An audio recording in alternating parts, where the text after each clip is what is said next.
कृष्ण कृष्ण कृष्ण हरे हरे हरे राम राम राम। हरे कृष्णा। स्वागत है आप सभी का हमारे कृष्ण पुस्तक के आज के सत्र में। तो जैसा कि हम कल के सत्र में चर्चा किए थे 17वें अध्याय में, कृष्ण पुस्तक के 17वें अध्याय में, कि किस प्रकार से भगवान ने कालिया का मान मर्दन करने के पश्चात जब सभी लोग वहीं वन में ही रुक गए थे, क्योंकि सब लोग आ गए थे कृष्ण के पास कृष्ण को देखने के लिए, कालिया मान मर्दन करने के लिए भगवान यमुना में प्रविष्ट हुए थे। तत्पश्चात सभी वहीं वन में ही रुक गए थे और वहीं सबने रात बिताई। तो अचानक वहां पर जो है दावाग्नि उत्पन्न हो गई, अर्थात जंगल की आग, भयंकर आग उत्पन्न हो गई थी, भयंकर अग्नि प्रज्वलित हो गई थी जंगल में। और उस समय भगवान ने कृपा पूर्वक सभी ब्रजवासियों की प्रार्थना पर उस दावाग्नि का तुरंत पान कर लिया। तो उसके बाद अब 18वें अध्याय में भगवान एक और बहुत सुंदर लीला कर रहे हैं, प्रलंबासुर का वध।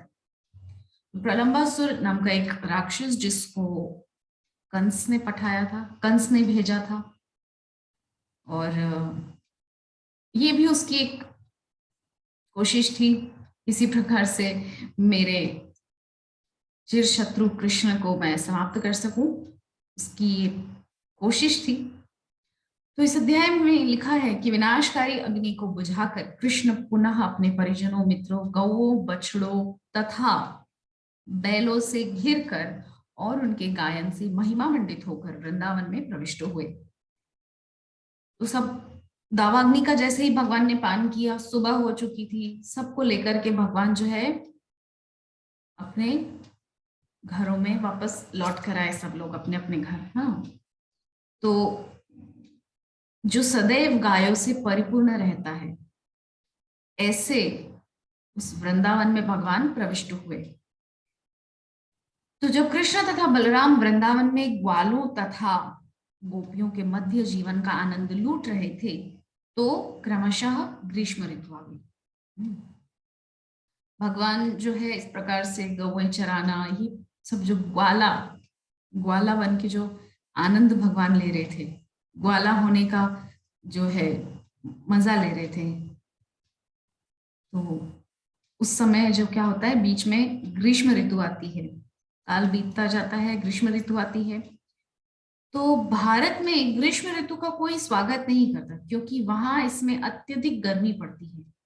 किंतु वृंदावन के सारे लोग प्रसन्न थे, क्योंकि वहां ग्रीष्म ऋतु वसंत की भांति प्रकट हुई थी। ऐसा कृष्ण तथा बलराम के वहां रहने के कारण हुआ था, क्योंकि वे दोनों ब्रह्मा तथा शिव के भी नियामक हैं। हम पहले भी चर्चा कर चुके हैं कि कृष्ण जो है वो सर्वोच्च सत्ता है, और कृष्ण के जो बाद तुरंत जिनका स्थान है वो है बलराम। कृष्ण का इमीडिएट एक्सपेंशन, मतलब कृष्ण के बाद तुरंत उनका कोई अगर अंश है, उनका अवतार है, वो है बलराम।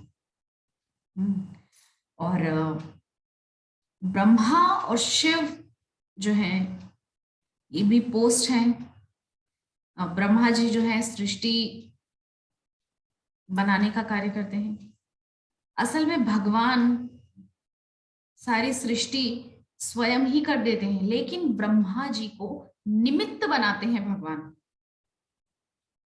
तो निमित्त बना करके भगवान जो है ब्रह्मा जी के द्वारा सृष्टि करवाते हैं। वृंदावन में अनेक झरने हैं जिनसे निरंतर पानी गिरता रहता है, और उनकी ध्वनि इतनी मीठी होती है कि इससे झींगुरों की झनकार दब जाती है। सर्वत्र जल बहने के कारण वन सदैव अत्यंत हरा भरा तथा सुंदर दिखता है। वृंदावन में जो है झरने हैं, ये उस समय की बात बता रहे हैं, आज के वृंदावन की बात नहीं कर रहे।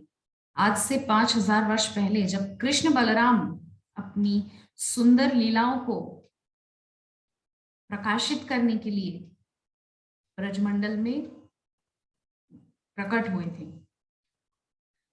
उस समय की, उस समय के वृंदावन की यह बात हो रही है कि उस समय जो है वृंदावन में बहुत सारे झरने झरने थे, जिनसे बहुत सुंदर जल गिरता रहता था और बहुत अच्छी, बहुत अद्भुत आवाज उससे प्रकट होती थी, और बहुत ही सुंदर, शांतिपूर्ण और मन को मन में रमने वाला, मन को लुभाने वाला, मन जिसमें रमण करे, ऐसा दृश्य वहां सब तरफ दिखाई देता था। तो वृंदावन वासी सूर्य की झुलसाने वाली गर्मी से या अधिक ताप से कभी भी विचलित नहीं होते थे।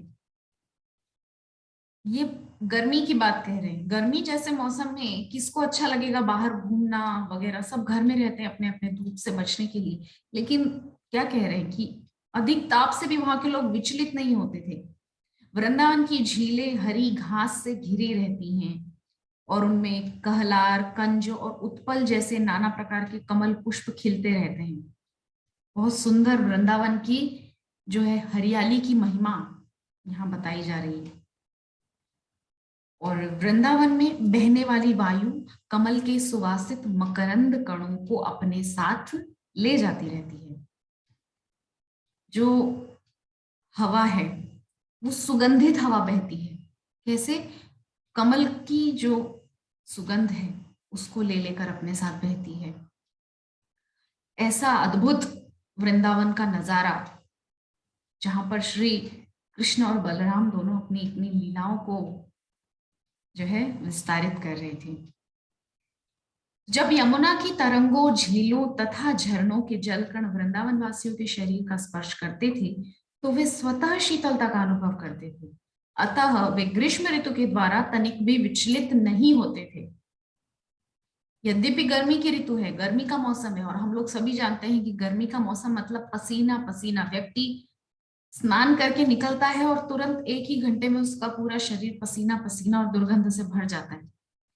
किंतु केवल कृष्ण और बलराम के वृंदावन में होने की वजह से वहां की ग्रीष्म ऋतु भी इतनी मन भावन हो गई है कि वहां पर जो सुगंधित हवा चलती है वो अपने साथ में एक ऐसी शीतलता लेके चलती है कि वो जब स्पर्श करती है शरीर को तो गर्मी का तो कहीं से कहीं तक आभास ही नहीं होता है। तो वृंदावन सुरम्य स्थल है। यहाँ सदैव फूल खिलते रहते हैं। यहाँ अनेक प्रकार के अलंकृत हिरण भी रहते हैं। हम पहले भी चर्चा कर चुके हैं जब भगवान बछड़े चराने के लिए वन में जाते हैं कि जो वन का नजारा है वो इतना इतना आकर्षक है, इतना लुभावना है, इतना मन को हर लेने वाला है कि कृष्ण स्वयं खड़े खड़े कई देर तक उस सुंदरता को निहारते रहते थे। और क्योंकि कृष्ण बलराम है इसीलिए हिंसक पशु भी वहां शांतिपूर्ण तरीके से रहते थे। वृंदावन के वनों में, ब्रज 84 कोस के वनों में। और हिरण, अनेक प्रकार के अलंकृत हिरण भी रहते हैं। बहुत सुंदर सुंदर हिरण वहां रहते हैं। अद्भुत वहां का नजारा है। इस पूरे पृष्ठ पर मैं देख रही हूँ केवल कृष्ण वृंदावन की सुंदर शोभा का वर्णन है। यहाँ पक्षी कलरव करते हैं, मयूर कूजते हैं, नाचते हैं तथा मधुमक्खियां गुंजन करती है, कोयलें पंचम स्वर में गाती हैं। अतः आनंद कंद कृष्ण वंशी बजाते अपने अग्रज बलराम तथा अन्य ग्वाल बालों एवं गायों को साथ लिए वृंदावन के सुंदर वन में वातावरण का आनंद लेने के लिए आए। वे वृक्षों के नव किसलयों के बीच गए जिनके पुष्प मोर पंखों जैसे थे। क्या कह रहे हैं? आनंद कंद, भगवान जो कृष्ण है वो आनंद कंद है, मतलब साक्षात आनंद है, चलता फिरता आनंद। जिनको देखने, जिनके विषय में सुनने, जिनके विषय में पढ़ने, जिनका नाम लेने से हमें अद्भुत आनंद का अनुभव होता है। स्वतः आनंद हमारे अंदर प्रकट होता है। हम्म। तो वो कृष्ण क्या कर रहे हैं, अपने अग्रज बलराम तथा अन्य अपने ग्वाल बाल सखाओं के साथ वृंदावन के सुंदर वन में वातावरण का आनंद लेने के लिए गए। तो क्या हुआ, वहां पर जो नए नए वृक्ष थे, बहुत सुंदर सुंदर उनकी डालियां खिल रही हैं, फूल खिल रहे हैं। और फूल कैसे हैं, मोर पंखों जैसे फूल हैं, बड़े बड़े फूल। उन्होंने इस पुष्पों की माला पहनी और केसर रज से विभूषित हुए। कृष्ण के विषय में कह रहे हैं कि कृष्ण जो है उन सुंदर फूलों की माला पहन ली और क्या कर रहे हैं, कभी नाच रहे हैं, कभी गाते हैं, कभी एक दूसरे से कुश्ती लड़ते हैं। बच्चे हैं आखिरकार, तो छोटे 6 से 7 वर्ष के, क्योंकि अभी गोवर्धन लीला होने वाली है। गोवर्धन लीला के समय जो है भगवान की आयु थी 7 वर्ष की, और अभी भगवान गोवर्धन लीला में प्रविष्ट नहीं हुए हैं, अभी बहुत सारी दूसरी लीलाएं बाकी हैं। अभी बहुत कुछ, भगवान केवल अभी 6 से 7 वर्ष के बीच की आयु में है, क्योंकि ब्रह्मा जी आए थे। ब्रह्मा जी ने जो गौए ग्वाल बाल बछड़े सब वापस किए थे, तब भगवान कितने वर्ष के हो गए थे, 6 वर्ष के। पौगंड अवस्था में भगवान प्रविष्ट हो गए थे, 6ठे वर्ष में चले गए थे। तो अभी ये जो लीलाएं हम सब सुन रहे हैं, गोवर्धन लीला से पहले तक की लीलाएं, ये 6 से 7 वर्ष के बीच की लीलाएं हैं। 6ठे वर्ष में प्रवेश हुआ तो उससे लेकर के 7वें वर्ष में प्रविष्ट होने तक की ये सब लीलाएं हैं। तो भगवान बच्चे ही हैं आखिर, छोटे, तो लड़ते हैं, झगड़ते हैं, कुश्ती लड़ते हैं, नाचते हैं, गाते हैं, गौवे चराने जब जाते हैं वन में। तो जब कृष्ण नाचते तो कुछ ग्वाल बाल क्या करते हैं, गाते हैं, कुछ बजा रहे हैं, बांसुरी बजा रहे हैं, कुछ श्रृंगी बजा रहे हैं, कोई सींग बजा रहा है, कोई क्या बजा रहा है, अलग अलग वाद्य बजा रहे हैं, कोई ताली बजा बजा के आनंद उठा रहा है, कोई कृष्ण की वाहवाही कर रहा है, प्रशंसा कर रहा है कि हे बंधु तुम बहुत सुंदर नाचते हो। कृष्ण की जो है बढ़ाई कर रहे हैं, कृष्ण को शाबाशी दे रहे हैं, वाहवाही कर रहे हैं। वस्तुतः ये सारे बालक देवता थे जो स्वर्गलोक से कृष्ण को उनकी लीलाओं में सहायता करने आए थे। आप सबको याद हो, हम पहले ही अध्याय में चर्चा किए थे कि किस प्रकार से ब्रह्मा जी के साथ सभी देवता जब गए थे, पृथ्वी गौ का रूप बनाकर गई थी, तो भगवान ने क्या किया था कि मैं खुद आने वाला हूं वसुदेव देवकी के घर में पुत्र बन के। आप सभी देवी देवता अपने अपने अंश से यदुकुल में और जो भी पुण्य वंश है वहां पर भारतवर्ष में, उनमें आप जन्म लीजिए और मेरी लीला में सहायता करना। तो देखिए वही सब देवी देवता है जिनको भगवान ने बोल दिया था कि आप सब जा जाके अपने अपने अंशों से वहां पर जन्म लीजिए, प्रकट हो जाइए। तो वही देवी देवता है यहाँ पर जो भगवान की लीला में सहायता करने के लिए, सहयोग करने के लिए लीला में अपनी सहभागिता प्रदान कर रहे हैं वहां पर ब्रज में वास करके। तो देवी जो देवता हैं ग्वाल बालों के वेश में कृष्ण को नाचने में प्रोत्साहन दे रहे थे।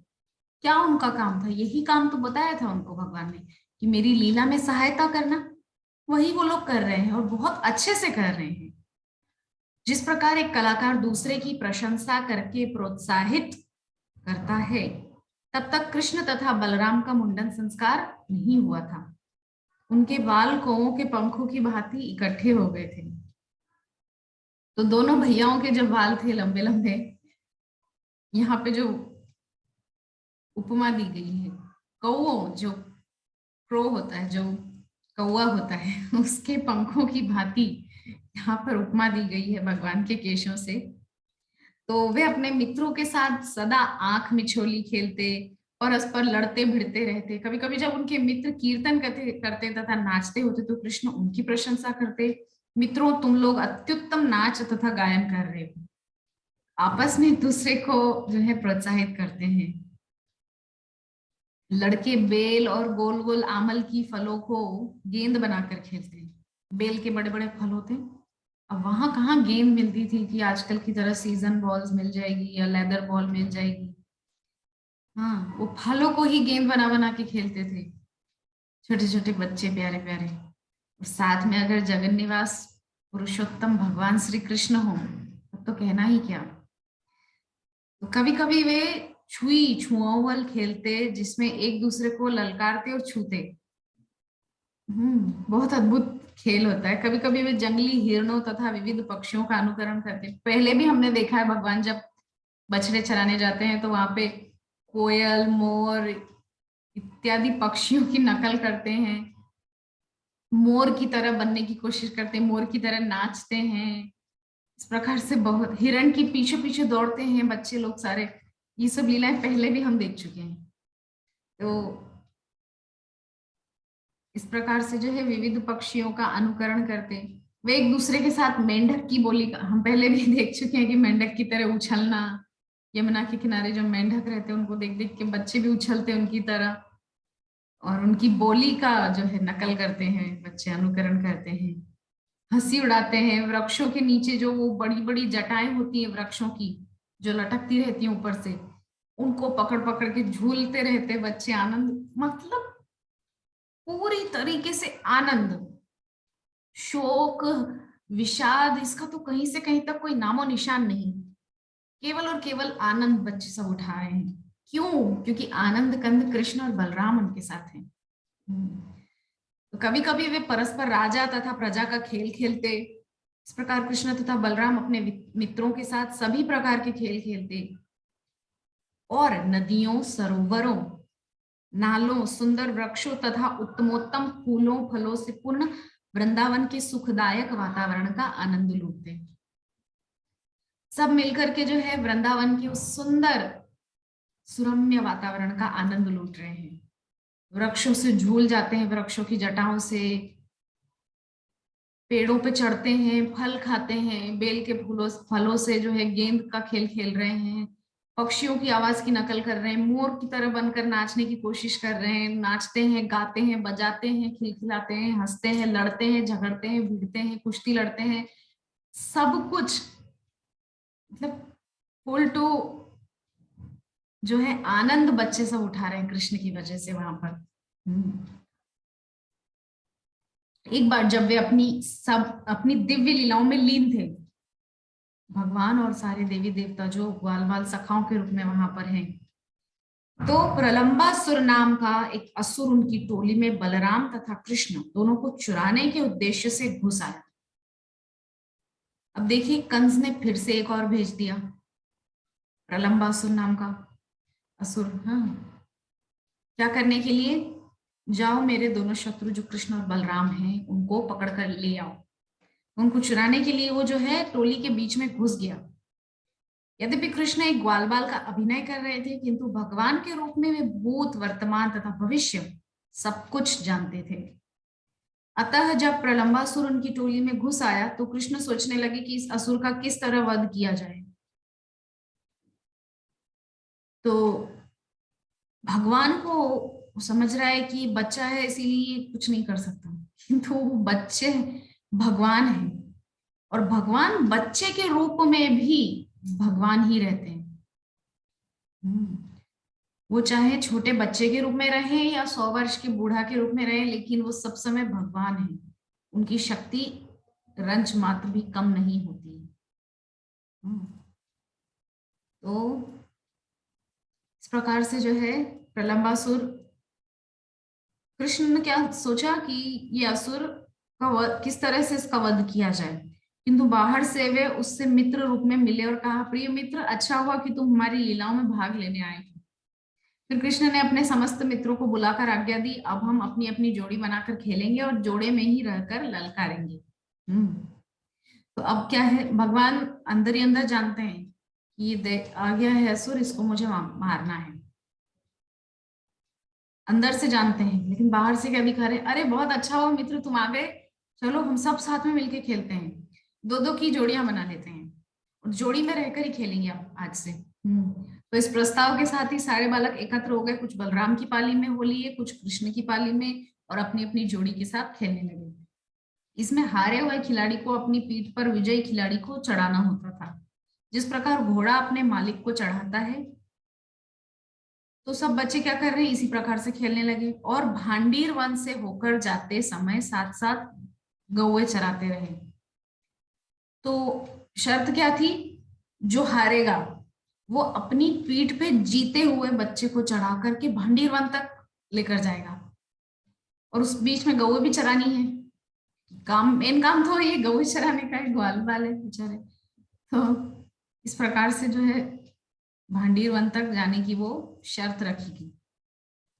श्रीदामा, श्रीदामा यानी कि श्रीमती राधा रानी के जो भैया हैं वो श्रीदामा तथा वृषभ सहित बलराम की टोली विजय हो गई।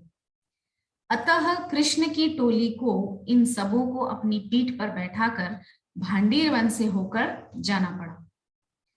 बलराम जी जो है, बलराम भैया जो है, दाऊ भैया, और श्रीदामा यानी कि श्रीमती राधा रानी के भैया, इनकी जो टीम थी, इनकी जो टोली थी, इनका समूह जो था वो जीत गया। तो कृष्ण की टोली को अब क्या करना था, इन सबों को अपनी पीठ पर बैठाकर भांडीर वन से होकर जाना पड़ा। तो वो जो है, तो श्री कृष्ण ने हारने के कारण श्रीदामा को अपनी पीठ पर चढ़ाया, माने कि श्रीमती राधा रानी के भैया को, और भद्रसेन ने वृषभ को।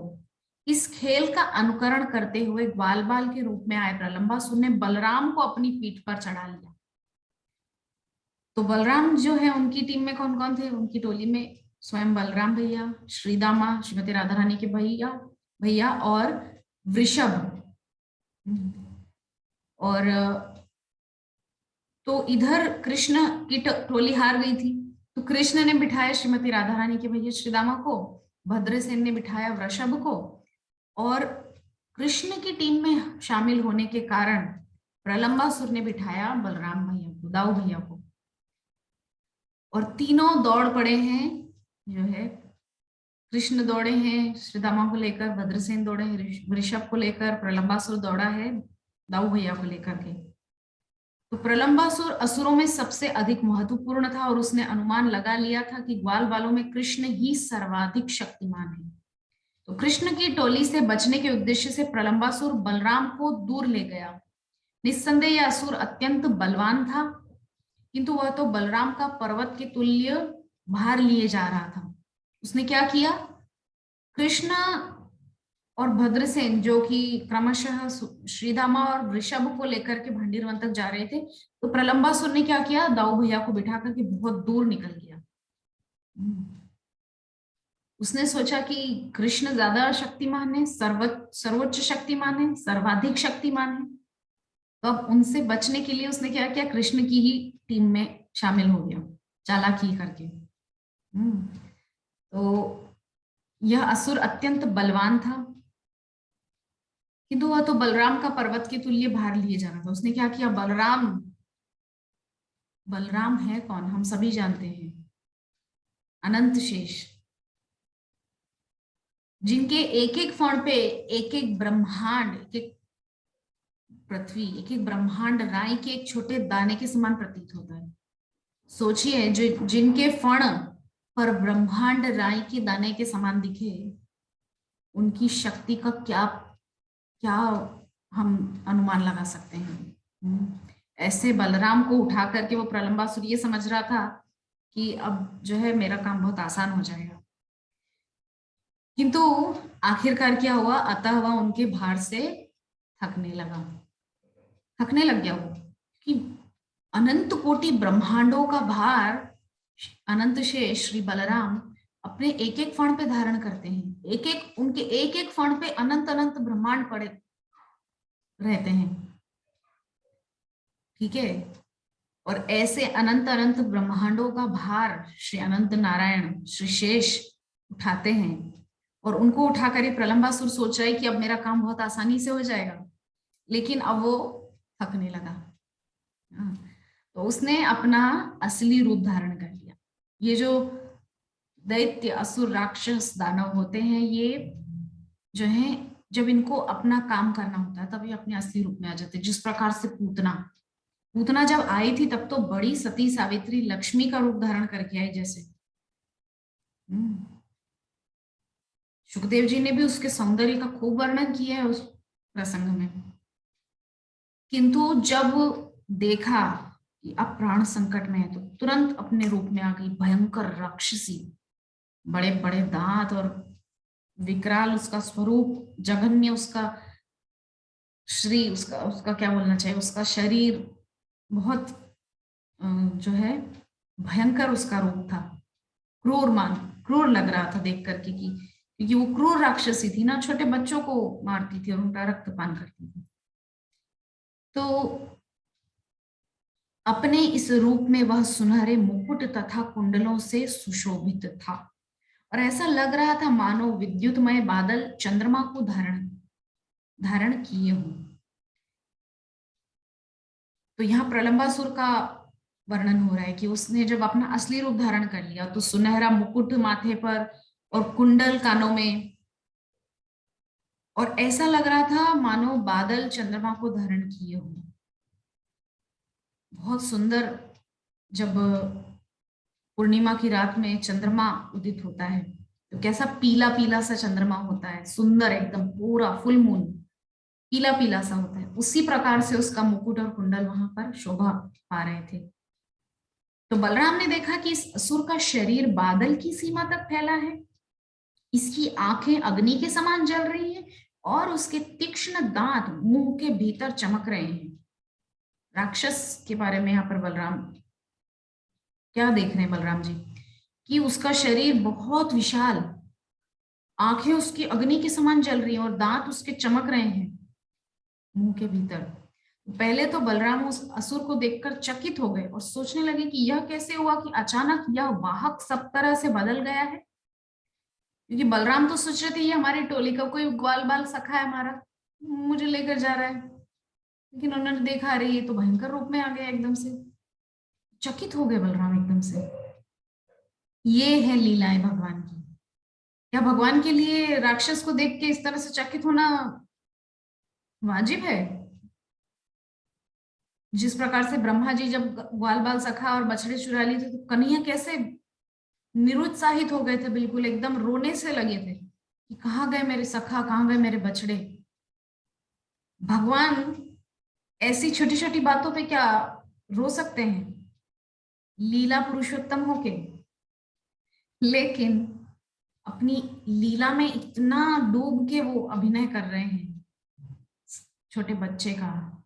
छोटा बच्चा तो ठीक है, अपने सखाओं अपने साथियों के गुम होने पर रोएगा ही, चिल्लाएगा ही, किंतु अंदर से वो सब जानते हैं, सर्वज्ञ हैं। उसी प्रकार से यहाँ बलराम के विषय में, बलराम सर्वज्ञ हैं, क्या जानते नहीं है कि ये कौन है, किंतु लीला पुरुषोत्तम है तो ऐसे दिखा रहे हैं जैसे कि हम तो डर गए हैं राक्षस को देख करके, चकित हो गए हैं।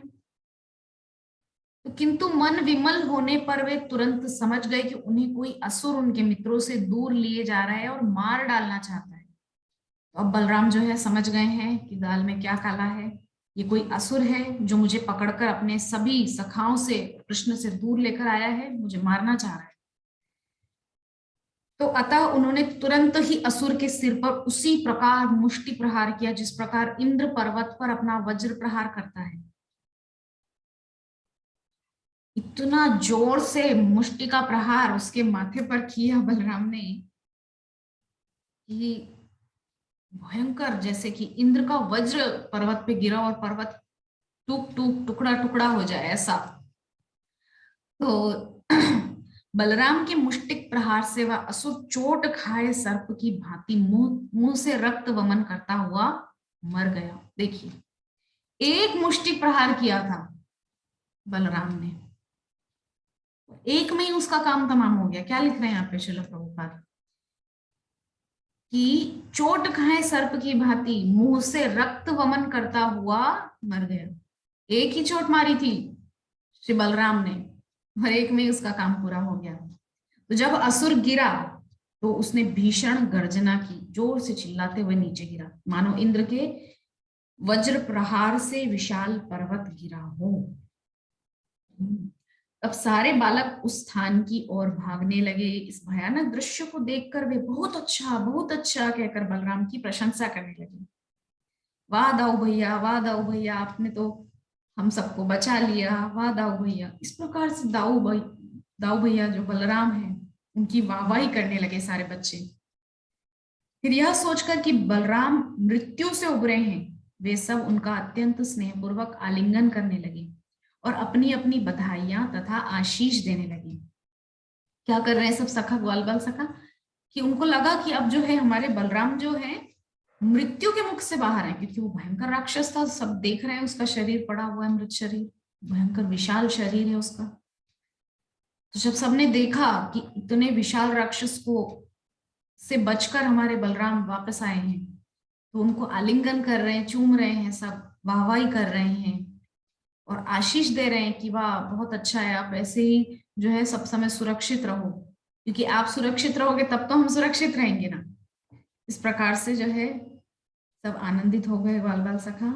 स्वर्गलोक के सारे देवता अत्यंत प्रसन्न हुए और उन्होंने बलराम के दिव्य शरीर पर पुष्प वर्षा की। स्वर्ग से सब देवी देवता देखने लगे तो उनको बहुत आनंद हुआ कि ये देखो एक और राक्षस का काम हमारे बलराम जी ने काम पूरा कर दिया, इसका काम तमाम कर दिया। और पुष्प वर्षण करने लगे। इस महाअसुर प्रलंबासुर को मारने के लिए उन्हें आशीष तथा बधाइयां देने लगे। दुंदुभिया, मृदंग, वाद्य यंत्र बजा बजा के जो है बलराम जी के लिए वाहवाही गाने लगे, स्तुति करने लगे। और इस प्रकार से आज ये हमारा 18वां अध्याय पूर्ण होता है, जिसका नाम था प्रलंबासुर का वध। अब कल 19वें अध्याय में हम लोग प्रवेश करेंगे, जिसका नाम है दावानल पान। बहुत छोटा सा अध्याय है, हम आज ही इस पे चर्चा वैसे कर लेते हैं क्योंकि मात्र 1.5 पेज है इस अध्याय में। तो 19वां अध्याय है, इसमें क्या हो रहा है, फिर से दावानल का पान कृष्ण कर रहे हैं। मैंने आपसे परसों, कल या परसों कहा था कि भगवान ने ब्रज 84 कोस में जब वे निवास कर रहे थे ब्रजमंडल में, तो भगवान ने 2 बार दावाग्नि का पान किया है। एक बार प्रत्यक्ष में, एक बार अप्रत्यक्ष में, एक बार सबके देखते देखते में, एक बार बिना देखे में। कल तो देखते देखते में किया था, सबने प्रार्थना की हमको बचाओ, तो उन्होंने दावाग्नि पान किया। अब यहाँ पर क्या हो रहा है, 19वें अध्याय का नाम है दावानल पान। तो जब बलराम कृष्ण तथा उनके संगी उपर्युक्त लीलाओं में मस्त थे, तो गौएं बिना रखवाली के मनमाना विचरण करती हुई हरी घास चरने के लालच से वन के सुदूर भाग में पहुंच गई। सारी बकरियां, गौएं तथा भैंसे एक वन पार करके दूसरे में पहुंची और फिर इशिकाटवी वन में घुस गई। यह वन हरी घास से पूर्ण था, अतः वे सभी आकृष्ट हो गई, किंतु जब वे वहां पहुंचे तो उन्होंने देखा कि वहां दावाग्नि लगी है, अतः वे सब चीत्कार करने लगी। इधर जब कृष्ण, बलराम तथा उनके संगियों ने अपने पशुओं को नहीं देखा तो वे बहुत चिंतित हुए। गौवों को उनके पद चिन्हों तथा चरी हुई घास का अनुसरण करते हुए ढूंढने लगे। सभी बालक डरे हुए थे कि उनकी जीविका की साधन रूप गौएं हो गई हैं। तो सब अपनी अपनी जो है लीलाओं में मस्त थे, कृष्ण बलराम सारे सखा। तो क्या हुआ, अचानक से गौएं, बछड़े सारे जो है चरते चरते अंदर बहुत घने वन में घुस गए और वहां पे लगी थी दावाग्नि। अब चिल्लाने लगे, तो बच्चे लोग सब ढूंढ रहे हैं कहाँ है। तो गौओं के पदों का अनुसरण करते करते वो वहां तक पहुंचे। तो सभी बालक डर गए कि हमारी जो जीविका का साधन है, क्योंकि उन वालों के पास क्या साधन है, गौ पालन करके ही वो लोग अपना जीवन चला रहे हैं, तो अगर ये चली गई तो हमारा कैसे गुजारा होगा।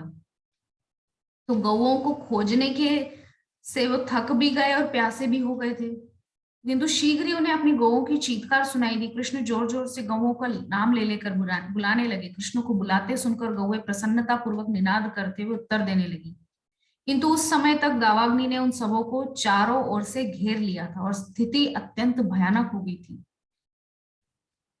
तो सब ग्वाल बाल जो है वहां पहुंचे, देखा, और कृष्ण जो है अपनी गौओं को आवाज दे देकर, नाम ले लेकर पुकारने लगे, अरि सुरभि, अरि नंदिनी, अरि यमुना, अरि पद्मा, इस प्रकार से। तो वो लोग सुनकर, कृष्ण की आवाज सुनकर ही उनका आनंद से मन उल्लासित होने लगा, किंतु चारों ओर से अग्नि में घिरी हुई, फंसी हुई थी वे। तो जो जो वायु बढ़ तेजी से चल रही थी और वो हवा की वजह से जो है अग्नि भी भयंकर लपटों में परिवर्तित हो, भयंकर लपटें उठ रही थी ऊपर ऊपर तक। तो ऐसा लग रहा था कि मानो सारी जड़ तथा जंगम वस्तुएं सब जल जाएंगी, सब जल के खाक हो जाएंगी, ऐसी अवस्था हो गई थी। तो सारी गौएं, बालक सब डर गए थे और बलराम की ओर उसी तरह देखने लगे जिस प्रकार मरणासन्न व्यक्ति भगवान के चित्र की ओर देखता है, आस लगा के। वे पुकार रहे थे कि हे कृष्ण, हे बलराम, आप बहुत बलवान हैं, हम इस दहकती अग्नि के ताप से जले जा रहे हैं, हमें अपने चरण कमलों में शरण दें, हम जानते हैं कि आप ही इस संकट से हमारी रक्षा कर सकते हैं। देखिए कितना दृढ़ विश्वास है उनके अंदर कि ये ही बचा सकते हैं और किसी में सामर्थ्य नहीं है बचाने की। अपने आप पे तो उनको भरोसा ही नहीं है कि हम कुछ कर पाएंगे। कृष्ण बलराम पे पूरी तरह डिपेंडेंट है। तो हे प्रिय कृष्ण, आप हमारे घनिष्ठ मित्र हैं, यह अच्छा नहीं है कि हम इस तरह कष्ट उठाएं। हम सभी आप पर पूरी तरह आश्रित हैं और आप समस्त धर्मों के ज्ञाता हैं। हम आपके अतिरिक्त अन्य किसी को नहीं जानते। देखिए अनन्य भक्ति है, किसी और आश्रय को नहीं जानते, एकमात्र आपको ही जानते हैं। तो भगवान कृष्ण ने अपने मित्रों की आर्तवाणी सुनी और उन पर स्नेहमयी दृष्टि डाली। उन्होंने आंखों से ही अपने मित्रों को बता दिया कि डरने का कोई कारण नहीं है। सबको उन्होंने आंखों आंखों में ही शांत कर दिया, शांत रहो, मैं सब संभाल लूंगा। देखिए कृष्ण का कितना उनके प्रति प्रेम है। तब परम योगी शक्तिमान ईश्वर श्री कृष्ण ने तुरंत ही अग्नि की सारी लपटों को पान कर लिया। इस प्रकार सारी गौएं तथा बालक काल का ग्रास होने से बच गए। सारे बालक भय से प्रायः मूर्छित थे, किंतु जब उन्हें होश आया और उन्होंने अपनी आंखें खोली तो अपने आप को कृष्ण बलराम तथा गौओं के बीच भांडीर वन जंगल में पाया। वे आश्चर्यचकित थे कि वे दहकती अग्नि से बाल बाल बच गए हैं और उनकी गौएं सुरक्षित हैं। उन्होंने मन ही मन सोचा कि कृष्ण कोई सामान्य बालक न होकर देवता है। संध्या समय कृष्ण तथा बलराम ग्वाल बालों तथा गौओं को साथ लिए बांसुरी बजाते वृंदावन आए। जब वे सब गांव पहुंचे तो गोपियां परम प्रसन्न हो गई। जब कृष्ण वन में होते तो गोपियां सारे दिन उनके विषय में सोचती रहती और उनकी अनुपस्थिति में उनका एक एक क्षण 12 वर्षों की भांति व्यतीत होता। तो इस प्रकार से ये जो हमारा अध्याय था दावानल पान अध्याय, 19वां अध्याय, ये भी आज पूर्ण होता है। दावानल का पान करके कृष्ण बलराम सभी ग्वाल वाल सखाओं बछड़ों गैयाओं को लेकर के पुनः वृंदावन में प्रविष्ट हुए। गोपियां सब देख देख कर प्रसन्न हो रही हैं कृष्ण को देख करके। मुरली वादन करते हुए कृष्ण वृंदावन में प्रविष्ट हो रहे हैं। दिन भर जब कृष्ण घर में नहीं, वृंदावन में नहीं होते थे, जब गौएं चराने जाते तो उनके ही विषय में सोचती रहती थी, आपस में चर्चा भी कृष्ण की ही करती थी। तो इस प्रकार से जो है गोपियों का सब समय कृष्ण चिंतन में ही व्यतीत होता था। तो अगला अध्याय हमारा रहेगा शरद का वर्णन।